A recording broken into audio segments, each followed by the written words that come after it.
पत्र लेखन में भी कुछ बच्चे ऐसा ही करते हैं। वे प्रति लिखेंगे, प्रेषक लिखेंगे। उन्हें पता है कि प्रति के 1 मार्क्स है और प्रेषक के 1 मार्क्स है। तो कुल मिलाकर या तो 2 मार्क्स या तो 2 में से कुछ ना कुछ तो मार्क्स उन्हें ज़रूर मिलेंगे, ऐसा उन्हें लगता है, परंतु उन्हें 0 मार्क्स दिया जाता है।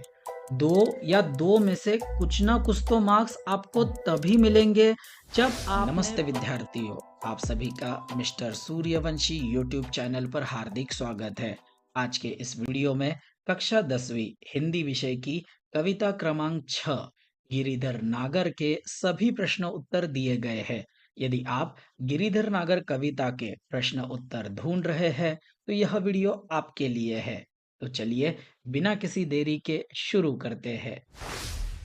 पहला प्रश्न हमें संजाल पूर्ण करने के लिए पूछा गया है। हमें 4 उत्तर लिखना है। प्रश्न है, होली के समय आनंद निर्मित करने वाले घटक, अर्थात होली के समय आनंद का निर्माण करने वाले वह 4 चीजें कौन सी है, यह हमें कविता से खोज कर लिखना है। उत्तर में हम लिख सकते हैं रंग, करताल, पिचकारी, पखावज। इसी प्रश्न का उत्तर हम और एक तरीके से लिख सकते हैं, जैसे गुलाल का उड़ना, अपार रंगों का बरसना, बिन करताल के पखावज का बजना, बिन सुर के 36 राग गाए जाना। दूसरे प्रश्न में हमें प्रवाह तालिका पूर्ण करनी है। यहाँ पर हमें श्री कृष्ण जी की 4 विशेषताएं कविता से खोज कर लिखने के लिए कहा गया है। उत्तर में हम लिख सकते हैं, वे गिरिधर है, वे गोपाल है, वे मीरा के पति, पति अर्थात वे मीरा के तारनहार है, उनके सिर पर मोर पंख का मुकुट है। तीसरा प्रश्न, इस अर्थ में आए शब्द लिखिए, अर्थात दासी के लिए, साजन के लिए, बार बार के लिए और आकाश के लिए कविता में कौन से शब्द आए हैं, हमें यह खोज कर लिखना है। उत्तर में हम लिखेंगे, दासी के लिए कविता में आया हुआ शब्द है चेरी, साजन के लिए पीव शब्द आया है, बार बार के लिए बेर बेर शब्द और आकाश के लिए अंबर शब्द कविता में आया हुआ है। चौथे प्रश्न में हमें नाम लिखना है। श्री कृष्ण जी के लिए कौन से नाम आए हैं, उनमें से 2 नाम हमें यहाँ पर लिखना है। पहला नाम हम लिख सकते हैं गिरिधर और दूसरा नाम लिख सकते हैं गोपाल। पांचवा प्रश्न है, दूसरे पद का सरल अर्थ लिखिए। ऐसे प्रश्न अक्सर आपको 100 मत के लिए पूछे जाते हैं। जब कभी भी आप किसी कविता का 100 मत लिखोगे तब आपको एक चीज याद रखनी है। क्या याद रखोगे? जब कभी भी आप किसी कविता का 100 मत लिखोगे तब आपके उत्तर में आपको कवि का नाम और कविता का नाम लिखना है। क्यों ऐसे करना है?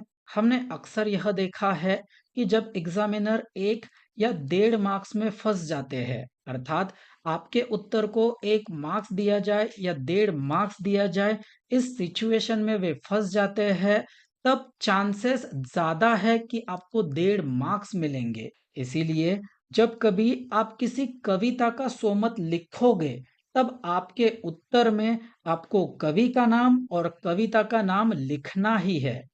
उत्तर हम कुछ इस तरह से लिखेंगे, प्रस्तुत पद संत मीराबाई जी द्वारा रचित गिरिधर नागर से है। एक लाइन छोड़कर हम दूसरा पैराग्राफ करेंगे। इस पद यानी दूसरे पद में संत मीराबाई अपने प्रभु श्री कृष्ण जी से संसार के विषय में बता रही हैं। उनका कहना है कि यह संसार विकृत है, इस संसार ने उन्हें चारों ओर से घेर लिया है। अपनी रक्षा की प्रार्थना लेकर वे श्री कृष्ण जी की शरण में आई हैं। अगला प्रश्न हमें उपयोजित लेखन के लिए है। उपयोजित लेखन में हमें कहानी लेखन करना है। हमें कुछ शब्द दिए गए हैं, उन शब्दों से हमें कहानी भी लिखनी है और उसे शीर्षक भी देना है। शब्द है अलमारी, गिलहरी, चावल के पापड़, छोटा बच्चा। अब आपको याद क्या रखना है? मैं जब कभी भी बच्चों के पेपर चेक करता हूँ तब मैं यह देखता हूँ कि बच्चों ने कहानी लेखन काफी अच्छे से लिखी है, परंतु उनकी कहानी में वे शीर्षक लिखना ही भूल जाते हैं। उनकी कहानी में वे सीख लिखना भी भूल जाते हैं। याद रखना, चाहे अपने कितनी भी अच्छी कहानी लेखन क्यों ना की हो, अगर आप शीर्षक नहीं लिखोगे, अगर आप सीख नहीं लिखोगे, तो आपके कुछ ना कुछ मार्क्स ज़रूर कट जाएँगे। कुछ बच्चे ऐसे भी होते हैं कि उन्हें ऐसा लगता है कि सिर्फ शीर्षक लिखेंगे, सिर्फ सीख लिखेंगे और बीच की कहानी लेखन नहीं लिखेंगे, तो शीर्षक और सीख के कुछ ना कुछ तो मार्क्स ज़रूर मिलेंगे। पत्र लेखन में भी कुछ बच्चे ऐसा ही करते हैं। वे प्रति लिखेंगे, प्रेषक लिखेंगे, उन्हें पता है कि प्रति के 1 मार्क्स है और प्रेषक के 1 मार्क्स है। तो कुल मिलाकर या तो 2 मार्क्स या तो 2 में से कुछ ना कुछ तो मार्क्स उन्हें ज़रूर मिलेंगे, ऐसा उन्हें लगता है, परंतु उन्हें 0 मार्क्स दिया जाता है। 2 या 2 में से कुछ ना कुछ तो मार्क्स आपको तभी मिलेंगे जब आपने पत्र लेखन के बीच वाले हिस्से में कुछ ना कुछ तो लिखा है। यहाँ पर एक उदाहरण उत्तर दिया गया है। हमने कहानी को कुछ ऐसे रखा है कि पहले छोटे बच्चे ने गिलहरी की मदद की, बाद में उस गिलहरी ने छोटे बच्चे की मदद की। कहानी को पढ़ना और इस कहानी को अपने शब्दों में लिखने का प्रयास करना। शीर्षक देना न भूलना, सीख लिखना न भूलना। आपको मुहावरे कहावतें आते हैं तो उन मुहावरे कहावतों का प्रयोग भी अपनी कहानी लेखन में जरूर करना। कहानी कुछ इस तरह है। रामपुर नामक एक सुंदर गांव में रोहन नाम का एक छोटा बच्चा रहता था। रोहन स्वभाव से बहुत ही संवेदनशील था और पशु पक्षियों से बेहद लगाव रखता था। एक लाइन छोड़कर हम अगला पैराग्राफ लिखेंगे। गर्मी के दिन थे। रोहन की माँ ने घर के आंगन में धूप में सुखाने के लिए चावल के पापड़ एक बड़ी सी थाली पर फैलाकर रखे थे। पापड़ की खुशबू से आकर्षित होकर कहीं से एक नन्ही गिलहरी वहां आ पहुंची। वह दबे पांव पापड़ की ओर बढ़ी और एक पापड़ कुतरने लगी। रोहन ने यह सब देख लिया। आमतौर पर बच्चे जानवरों को भगा देते हैं, लेकिन रोहन ने ऐसा नहीं किया। उसने मन ही मन सोचा कि इस नन्ही सी जान को भी भूख लगी होगी। उसने गिलहरी को डराने के बजाय चावल के पापड़ का एक छोटा टुकड़ा तोड़कर उसके पास रख दिया। गिलहरी ने बड़े चाव से वह टुकड़ा खाया और रोहन की तरफ देखकर अपनी पूंछ हिलाने लगी, मानो उसका धन्यवाद कर रही हो। इसके बाद रोहन रोज उसके लिए थोड़े बहुत दाने या पापड़ का टुकड़ा रख दिया करता था। देखते ही देखते दोनों में एक अनबोली दोस्ती हो गई।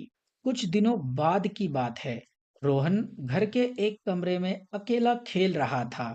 कमरे के कोने में एक पुरानी लोहे की अलमारी रखी हुई थी। खेलते खेलते रोहन का ध्यान पास रखी अपनी माँ की सोने की चैन पर गया। वह अनजाने में उसे हाथ में लेकर खेलने लगा। अचानक रोहन के हाथ से वह सोने की चैन फिसल कर अलमारी और दीवार के बीच के गहरे और संकरे स्थान में जा गिरी। वह जगह इतनी तंग थी कि रोहन का हाथ वहां तक पहुंच ही नहीं पा रहा था। रोहन ने एक छड़ी से भी उसे निकालने की कोशिश की, लेकिन बात बनने के बजाय और बिगड़ गई और चैन और पीछे खिसक गई। एक लाइन छोड़कर हम पैराग्राफ लिखेंगे। माँ पिताजी घर पर नहीं थे।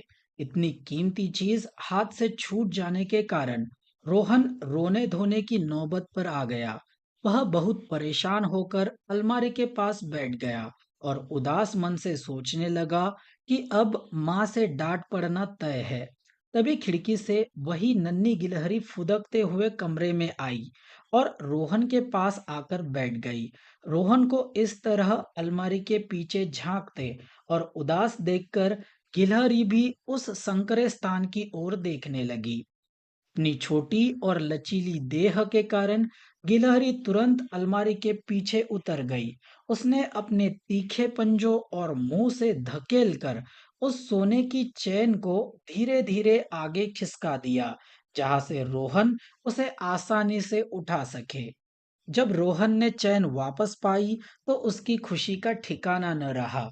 रोहन की बातें खिल उठी। उसने तुरंत गिलहरी को पुचकारा। सच ही कहा गया है, कर भला तो हो भला। रोहन ने जब उस नन्ही गिलहरी पर दया दिखाई थी, तब उसे अंदाजा भी नहीं था कि वही छोटी सी गिलहरी एक दिन उसके आड़े वक्त में काम आएगी। सीख: दया और उपकार कभी व्यर्थ नहीं जाते। यहाँ पर एक पद्यांश दिया गया है जो अपठित है।